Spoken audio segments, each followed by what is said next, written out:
आज उन्हाळी पदार्थांमध्ये पालक आणि तांदळाच्या कुरडया करायची तयारी सुरू आहे। इथं बघा एक मोठं पातेलं घेतले आणि पिठाच्या अंदाजाने एक मोठे 2-3 तांबी पाणी गरम करत ठेवले। पिठामध्ये पण पाणी घालून पीठ भिजवून घेतले आणि आता ही पालकची भाजी घेऊन त्यातली अगोदर खराब झालेली पानं काढून घेतली आणि नंतर स्वच्छ धुवून घेतली। भाजीच्या पानांना जाड देठ असतात ते अगोदर कट करून घेतले आणि नंतर मग मिक्सरमध्ये बारीक करण्यासाठी मोठी मोठी कट करून घेतली। कट करून झाल्यानंतर मिक्सरच्या भांड्यामध्ये घालून एकदम बारीक अशी पेस्ट करून घेतली।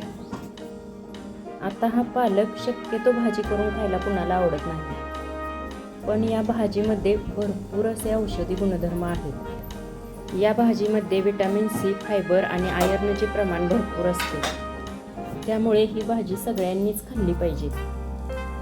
थोडंसं झाकण काढून बघितलं तर पाण्याला उकळी यायला लागले।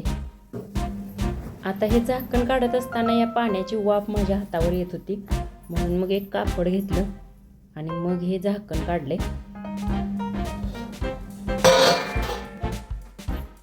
आता इथे या उकळलेल्या पाण्यामध्ये मी मीठ घातले। मीठ आपापल्या चवीनुसार घालायचं, कमी जास्त जसं आवडत असेल तसं घातलं तरी चालेल। आणि नंतर मग कुरडया खुसखुशीत होण्यासाठी थोडा पापड खार घातला। आता ही जी पालकची बारीक केलेली पेस्ट करून ठेवलेली होती ती ह्या उकळलेल्या पाण्यामध्ये घालायची आणि अगोदर थोडी शिजवून घ्यायची, म्हणजे मग या पालकच्या भाजीचा कच्चापणा निघून जातो। एक 2-3 मिनिटं ही शिजवून घेतल्यानंतर तांदळाचं पीठ मी अगोदरच भिजवून ठेवले होते ते घातले। हे पीठ घालून झाले की आता वेळ आली ती म्हणजे हे पीठ एकसारखं गुठळ्या न होता मिक्स करून घ्यायचं। पीठ भिजवलेलं असल्यामुळे गुठळ्या झालेल्या नाहीत, एकसारखं मिक्स झाले। आता हे पीठ खाली करपण्याची पण शक्यता असते, म्हणून हे एकसारखं असं ढवळत राहायचं। आता हे पीठ मी तुम्हाला जवळून दाखवते।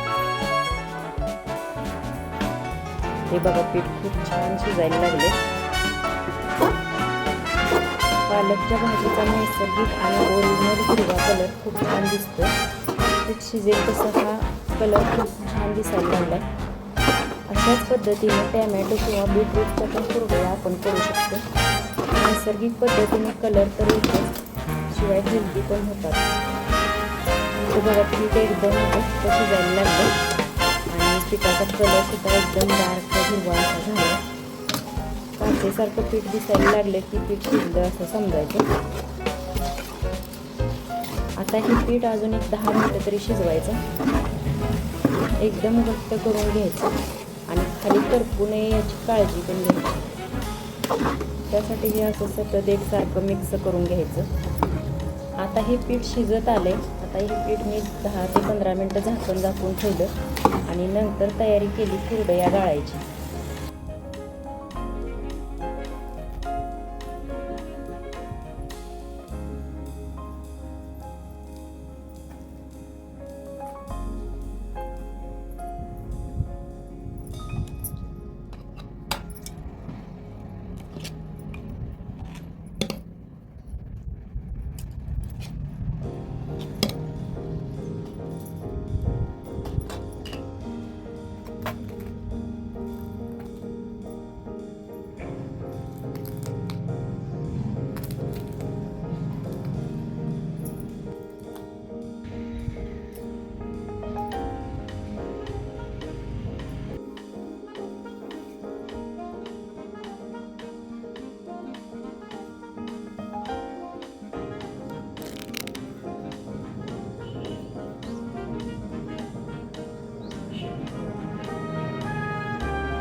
पालकच्या भाजीपासून तयार केलेल्या या कुरवड्या खूप छान अशा वाळलेल्या आहेत।